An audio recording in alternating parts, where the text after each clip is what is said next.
Hi guys, Samantha from Cinema Tutorials here, and today I'm going to show you how to create a cool project with a domed net over the top of it, and we're going to be using a different stringing method as well. So you'll have seen in the intro what the piece looks like. So I'm just going to grab some cornstarch and I'm going to brush it over my Prima Pearl White here, because we are now going to be using a stamp. Just brush away that excess. There we are.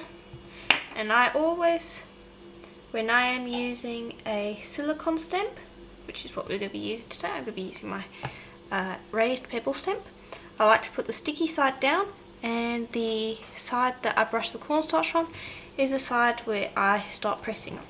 And the reason I put the cornstarch on is because I don't want it sticking to my fingers while I am using my silicone stamp. But the silicone stamp will release your clay very easily.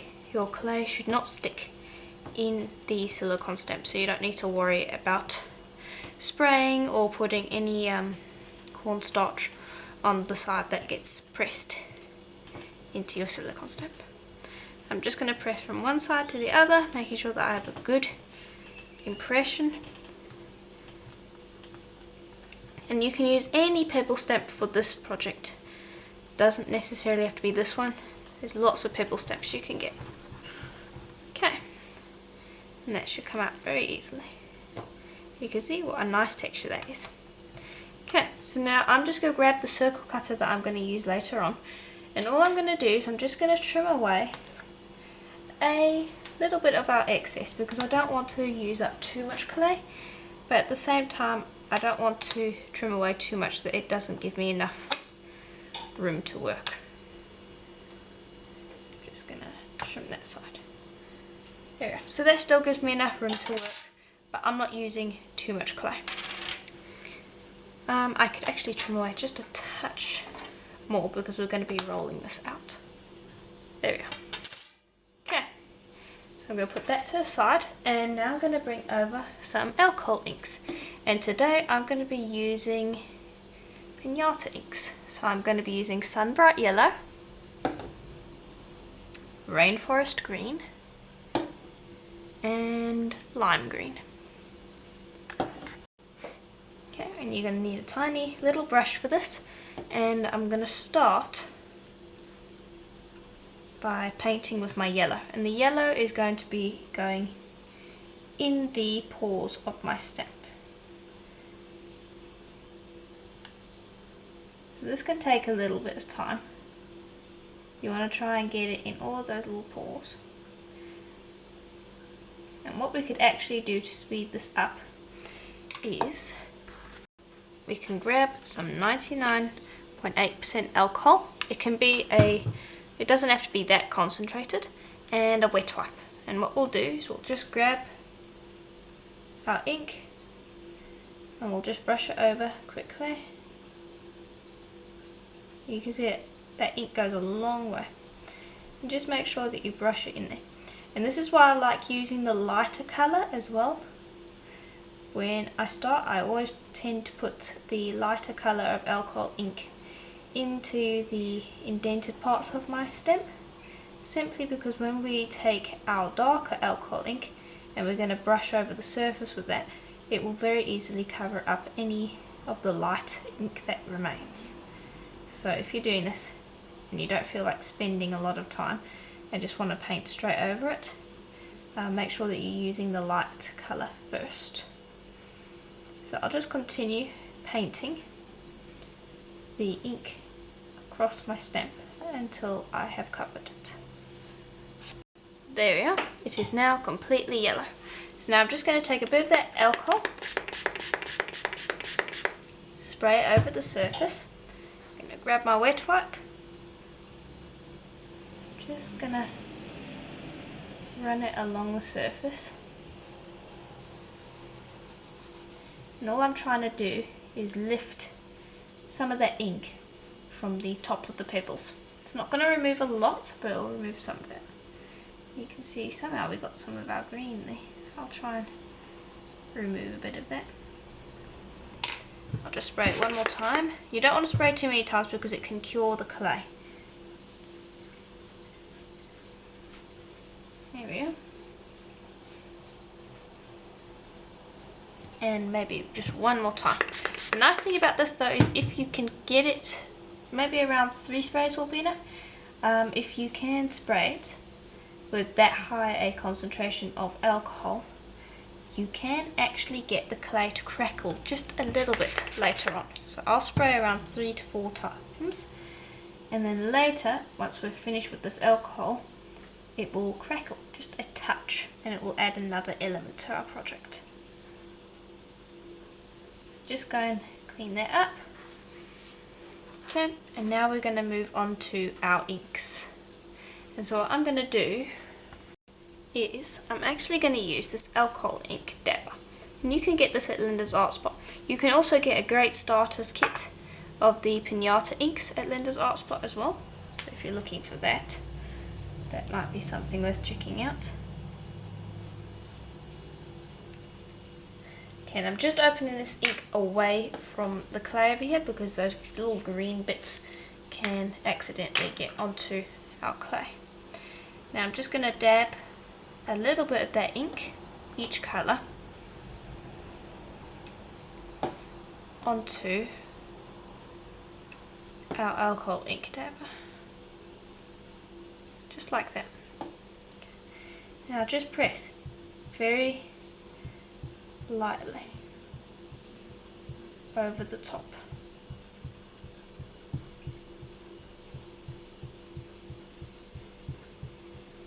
And this should start to cover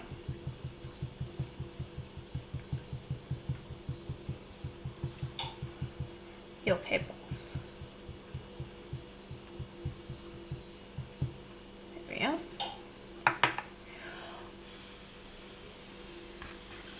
Okay, so it's a little bit bright for my liking. So what I'm going to do is I'm going to take a little bit of the 99% alcohol that I have here, and just a touch of this latte colour, and I'm going to drop that latte colour into here.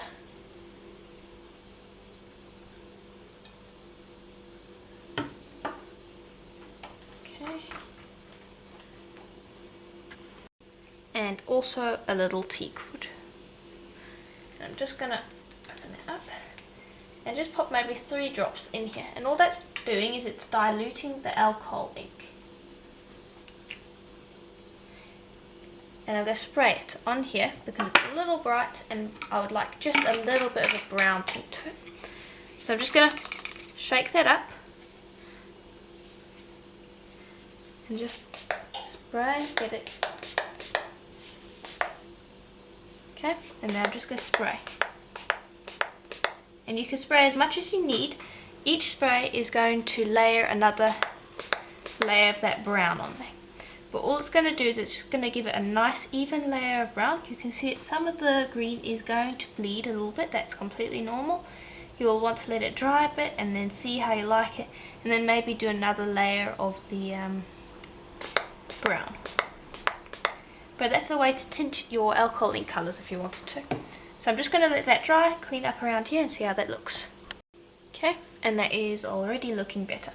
Now I just want to add a touch of the lime green to the alcohol mix.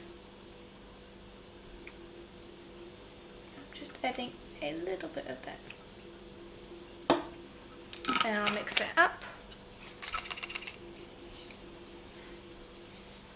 And spray. Okay, and that's going to blend everything together, and it's just going to make it a little less bright because that yellow was a touch too bright for my liking.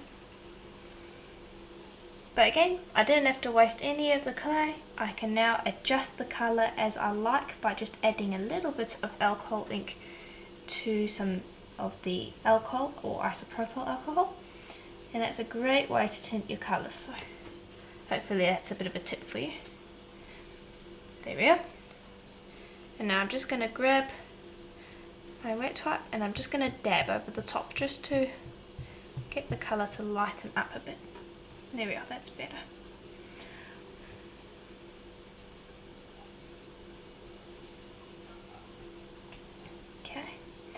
And just go and dab in there, get it to dry. And dabbing away will lighten up the colour a little bit. It will get things to just blend together just a touch. But don't rub, dab. Okay.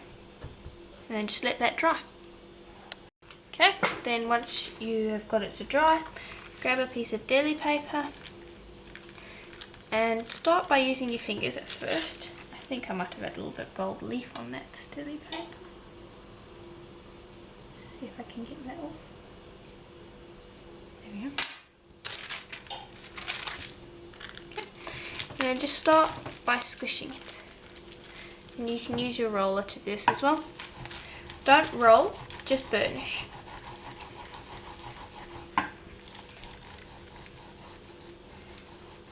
And this will start to squish that pattern flat, but you will still retain that really nice stone look.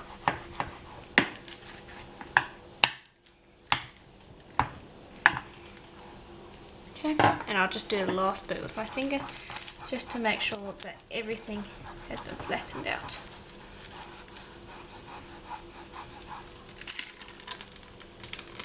And it leaves a really cool organic look. And because we sprayed that brown, it's outlined everything, and so you've got a really nice sharp outline on all of those pebbles. So I'm just going to burnish a touch more. But I'm really happy with how that turned out.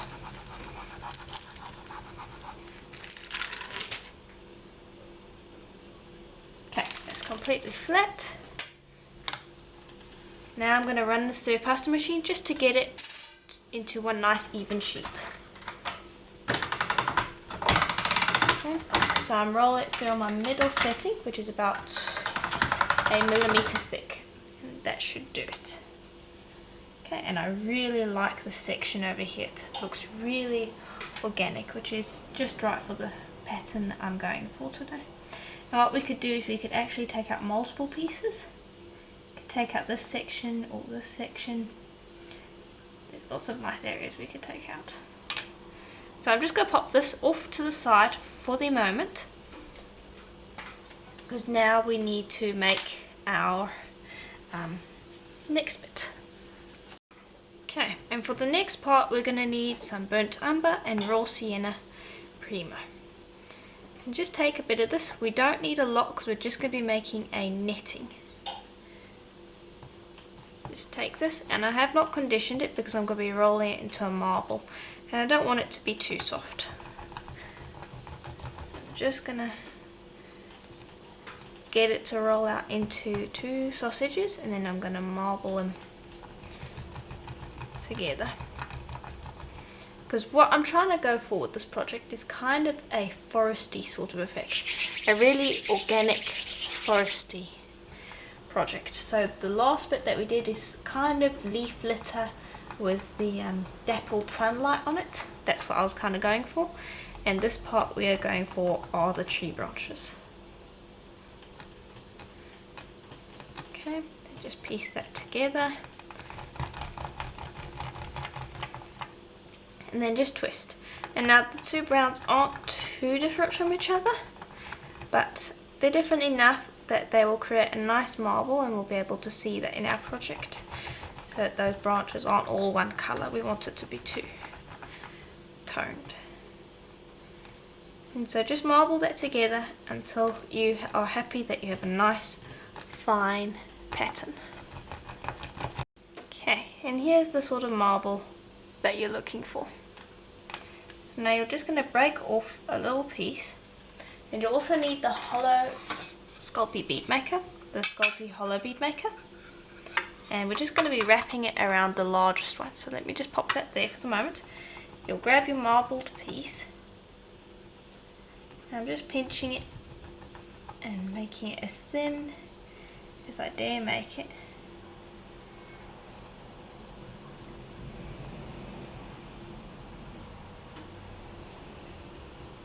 Okay, and it's completely fine if it is uneven, got little nubs in it and things like that. And then just roll it again to just make sure that it is properly marbled.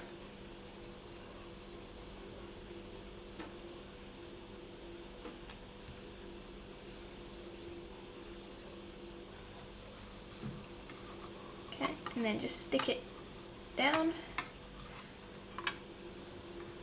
there, and then just gently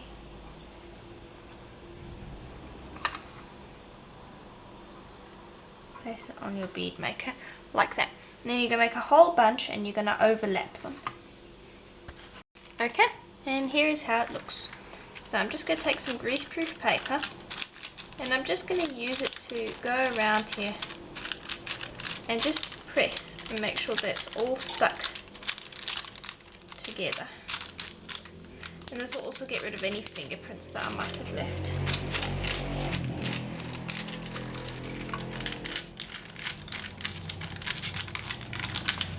There we are.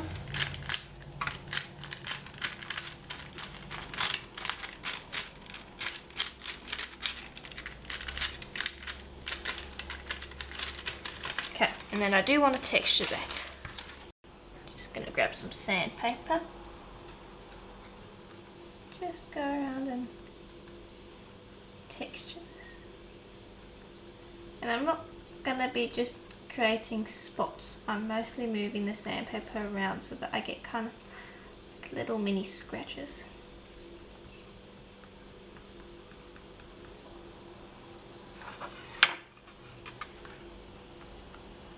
And then we'll antique that later with some light ecru paint, I think.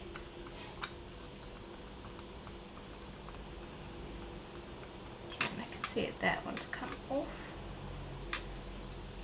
So I'll grab my greaseproof paper again, squish that down so it is stuck.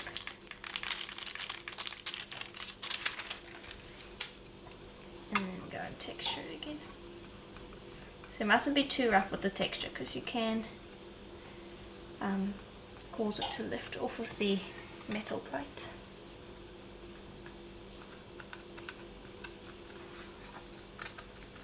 Okay, we're just about done. Just make sure that you get all around the edges. You don't want to miss those areas.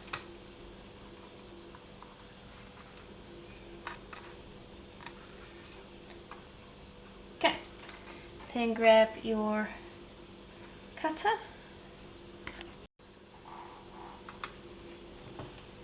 Press down. Give it a careful spin.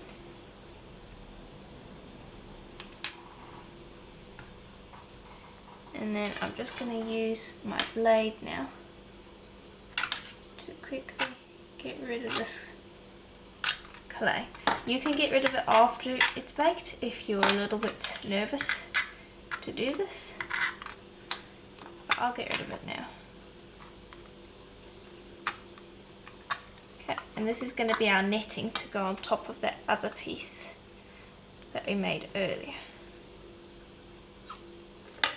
So we would then bake this for a full hour at Primo's recommended temperature, and then when it's baked we will put it on the other veneer.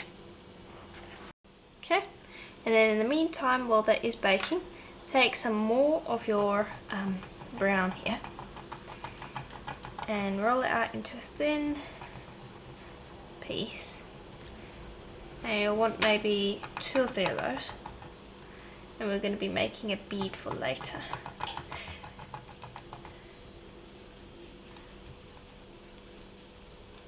Oops. There we are. I'll just roll out another one.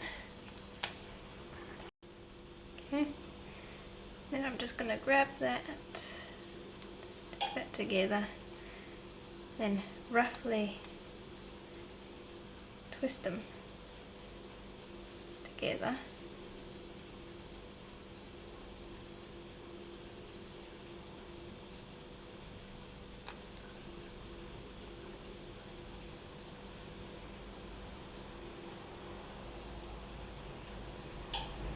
It doesn't have to be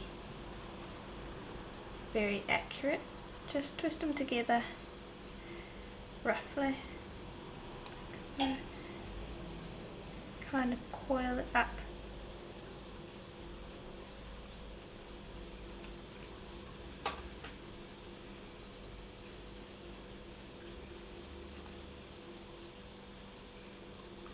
into a bead. This can be a little bit delicate.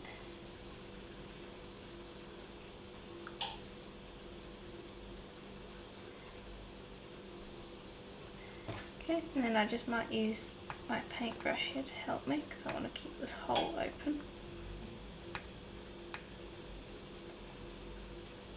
Okay, and you want to look at it from the side. And now we're going to antique this, and this is what's going to sit on top of our pendant. So I'm going to also go pop that into the oven. But what I do want to do first is I just want to grab this and just kind of add a few touches. I don't want to have it as much as the netting did. I do want to add just a little bit. Okay. And then when done, just insert this and just make sure that you've got a nice hole there.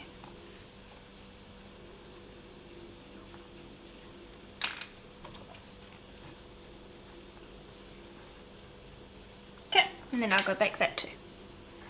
Okay, so it's out of the oven, and here is how it should look once you get it off of your hollow bead maker.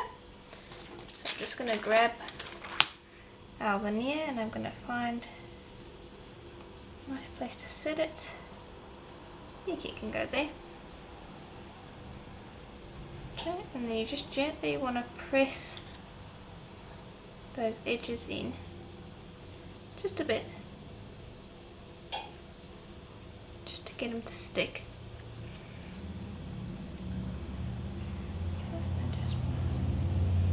Okay, then grab your cutter and cut it out.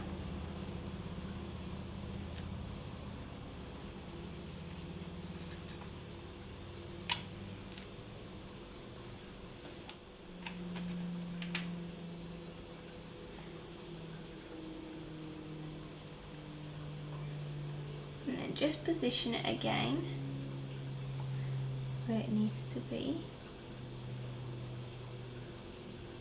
like so.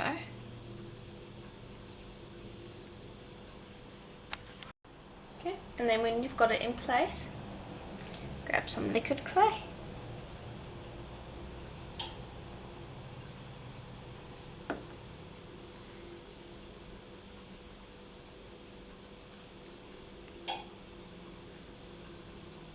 And just brush it along those feet. And now we still need to finish this off. I still want to do a nice black smear around this. I want to have a nice black backing, so it's not finished yet.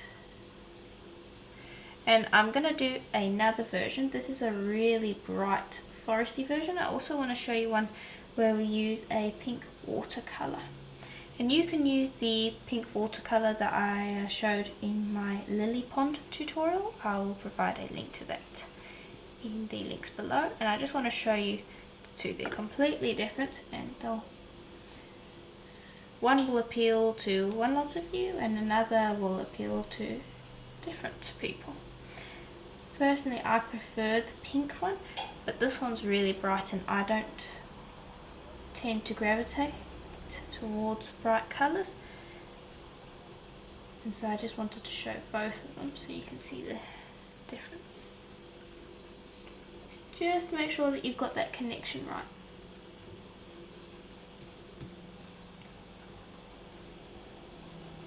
Okay, and we'll make it a little bit stronger later on because we're going to put some clay around this. But for now, this is what's going to hold it, so you just want to make sure that you do get that connection nicely well attached. Okay, and then what I'm going to do is I'm going to go and pop that in the oven for about 40 minutes at Primrose recommended temperature. Okay, and here is out of the oven. So now we need to just go around where those liquid clay bits on, and I'm just going to use my blade here to cut them off. we don't want that there. So just go around and trim away that excess liquid clay.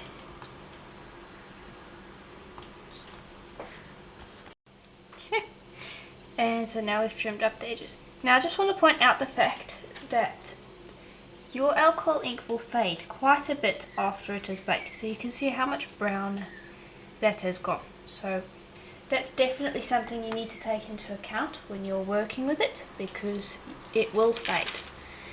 Okay, now we're just going to take some black polymer clay, and I'm going to use the sandpaper here to just texture out a section big enough to fit my circle here. And I'm using the same sandpaper that I used for the branches. Okay, that will fit quite happily. Just take your tissue blade, or craft blade actually, and just trim away so that you know what you have to work with. Just going to make sure that's nice and textured as best I can get it. Okay. Flip that around, pop that on.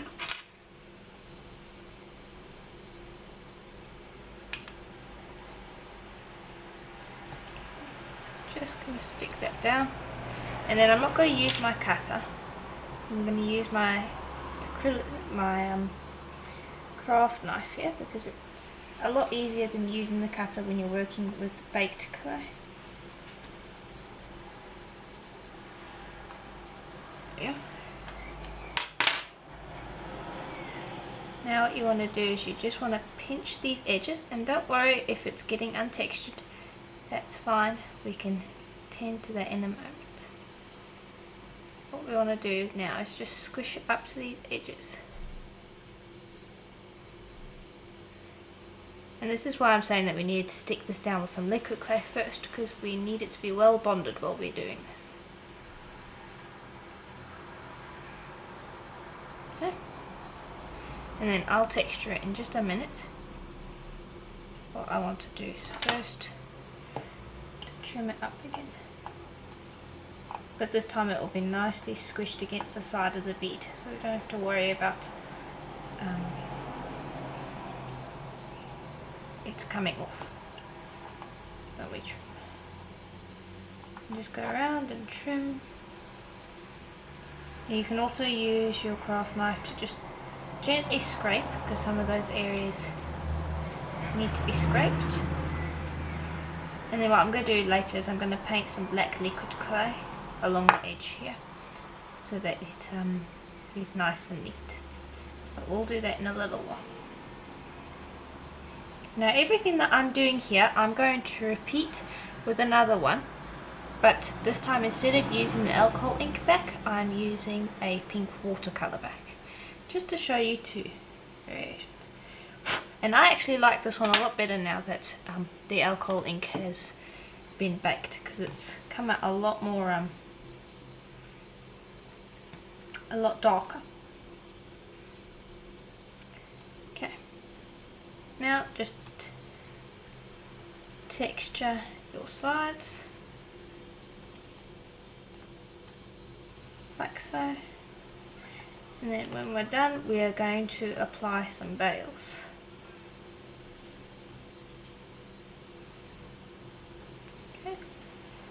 There we are. Okay, and I've got a little air bubble in here. If you have an air bubble, just gently push along the edge and then pierce, and then gently press that air bubble out. And it's quite common to have a little air bubble here and there, but when you do you must get rid of it. Then grab your sandpaper and just go and press again. Okay, then finally use your finger to just gently smooth around the edge to make sure it's nice and neat. And you must think that I'm really fussing here, but this is all very important to finishing off your bead nicely. Okay, and now I want to choose a section. I'm going to choose there, and I want to put something down here. So I'll roll out another piece of clay. Okay. And this has been rolled out on my third setting, which is about 0.8 millimeters thick.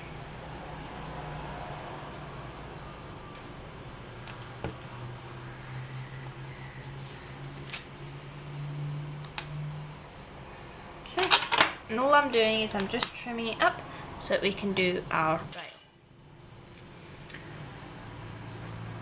And you're going to want a skewer,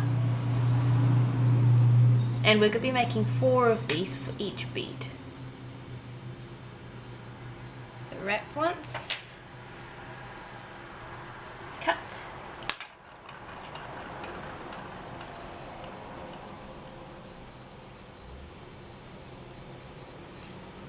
and actually what I think might be easier, now that I've just thought of it, since we're making so many, and we can attach it after the piece is back. So what I'm going to do is I'm going to trim that up.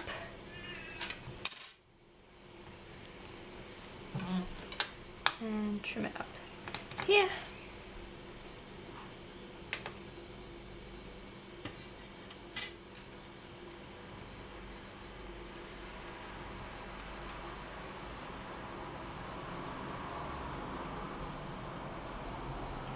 And I'm just going to wrap this around, and then we can cut this on here,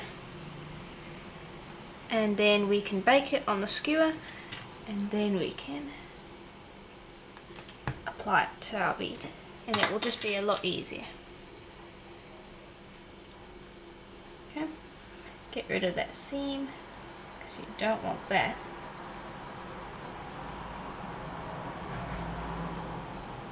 So I like to just smooth along the length there.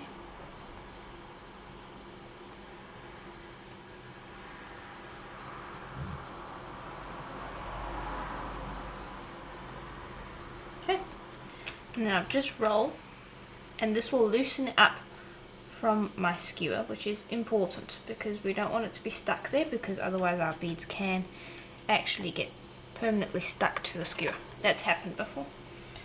Now I'm just going to take my blade and roll.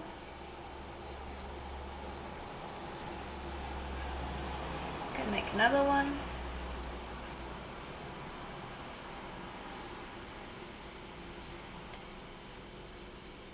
Roll.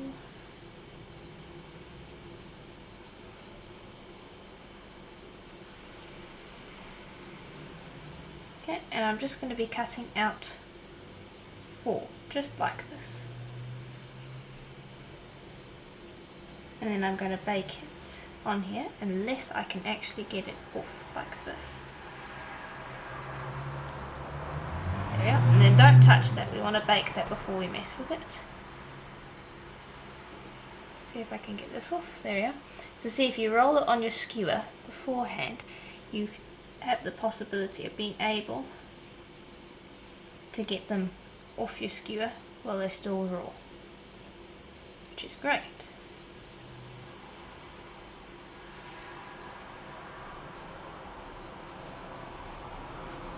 And there we are. Okay, so now just grab this.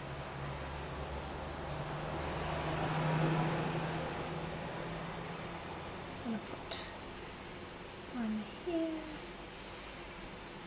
Actually, I want to put them right in the middle.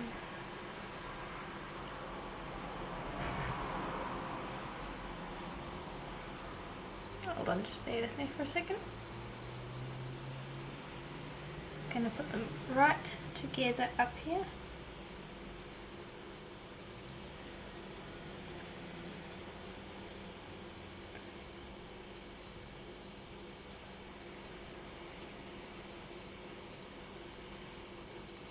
And I can move those around in a second.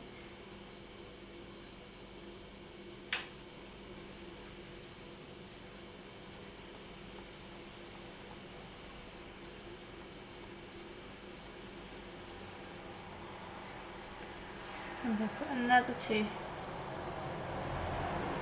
down here.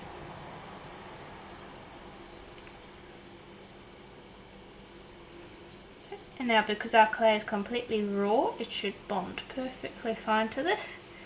And our threads are going to go through here, and we're going to be able to have a little tail coming down here, and then we're going to have our knotted bead that I showed you earlier come over there.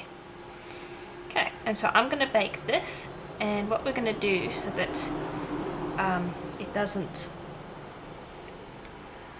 squish this while it's in the oven, because I have to bake this way up.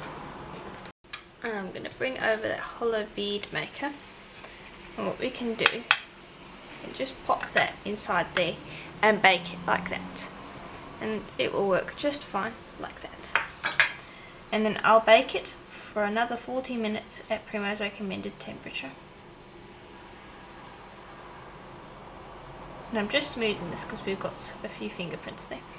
And also, just want to just quickly grab these ends, and I'm going to insert the skewer in there, and I'm just going to use the skewer to tap it down, just to make sure that it is thoroughly stuck to the backing here. If you're really worried about it, you can apply some liquid clay, but I think it should be fine without liquid clay. Okay, and then I'm going to put that in the oven for 40 minutes. And in the meantime, I'm going to make the other piece. Okay, and so here's how it looks now that it is out of the oven. So now we just want to do a quick smear along the sides. Now I might not be able to smear it along here, so if it doesn't, then I'll put some liquid clay in. But it'll be better if I can use clay to do this, so I'm going to be careful when I do this. So just pop a little log of clay, and then just smear along the edge. And if it isn't working for you, you can always just take a brush and brush some black liquid clay along here. That will also work, though the black clay tends to look better. So if you can do the black clay, definitely go with that. But if you can't, give the liquid clay a try. And I'm going to clean this up in a little while. You can see it, there's some bits and pieces that I don't want on here. But that will get tidied up after I've spun this around. So I'll just continue doing that until I've made it the whole way around. Okay, and then when you're done, go around and smooth it with your finger. Just make sure that there's no fingerprints or anything like that. Make sure that it blends in nicely with the back and that there's no bits on the front. Like for instance, there's a little bit over here that I'm going to try and remove.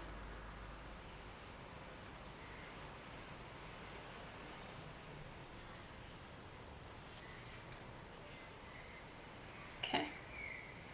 And then now that we've done that, I'm going to just bake that for another 15 minutes at Primrose recommended temperature. And then when we're done, I'm just going to quickly antique the front here, and then we can antique the bead that goes with it. And then we can start stringing. Very quick and very simple. Okay, and so this is out of the oven. And so you can see that those edges are much better. And the back's all nice and ready to use. And so we're basically just about ready to string. So I'm not going to buff this. I want to keep it with this really nice rustic look to it. I don't want to have any shiny bits to it. So I'm going to leave it the way it is.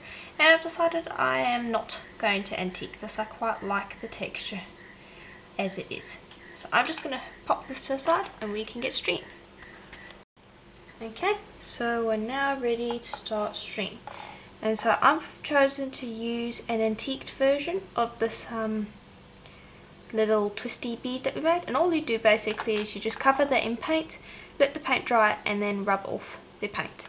But you can choose to use a non-antiqued version if you want. You'll also need some rat's tail, and I'm using a fairly long length of rat's tail, as you can see. And what we're going to do, going to fold it in half, we're going to insert that through our bead here. Now I just need to keep track of which strands are which. Then these two are going to get inserted here.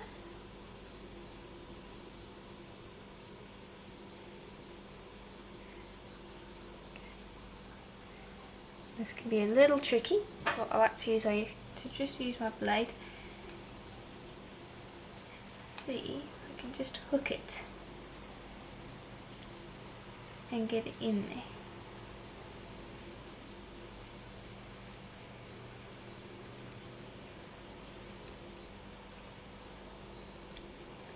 There we go, it's going in. And then once you've got it somewhat in, it will move along quite quickly. Like so. Then just inch it along, and it should come out in on the other end any minute now. So I can push it through.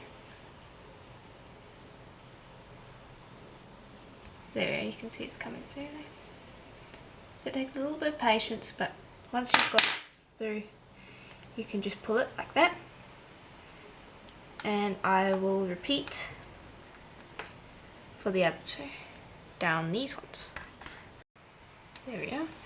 And once you've got those through, just pull this up to the bead there. Okay, and that doesn't have to be too strict at the moment. Just pull it up there, give yourself enough room. There you go. And then what you're going to do is you're going to take your choice of bead, and I'm using these nice bone beads. Let me just move this around. And just create a little knot. Now this knot is not permanent, which is something that I like, because then I can change the beads if I want. But if you were selling this and you wanted the knot to be completely permanent, you would add just a touch of glue to that knot when you are done. But since I like to change my beads, I will not be adding glue to the knot. But if you wanted it to be permanent, you could just add some glue. And then once you have the knot in, this piece will stay on the thread permanently. You won't be able to get it off.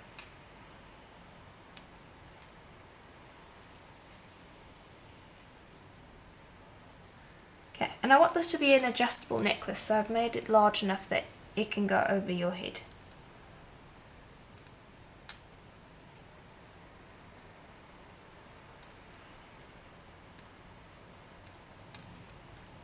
Okay, so that's something to take into account when you're stringing your thread. You want to make sure that this part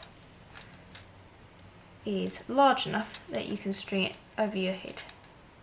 That's quite important.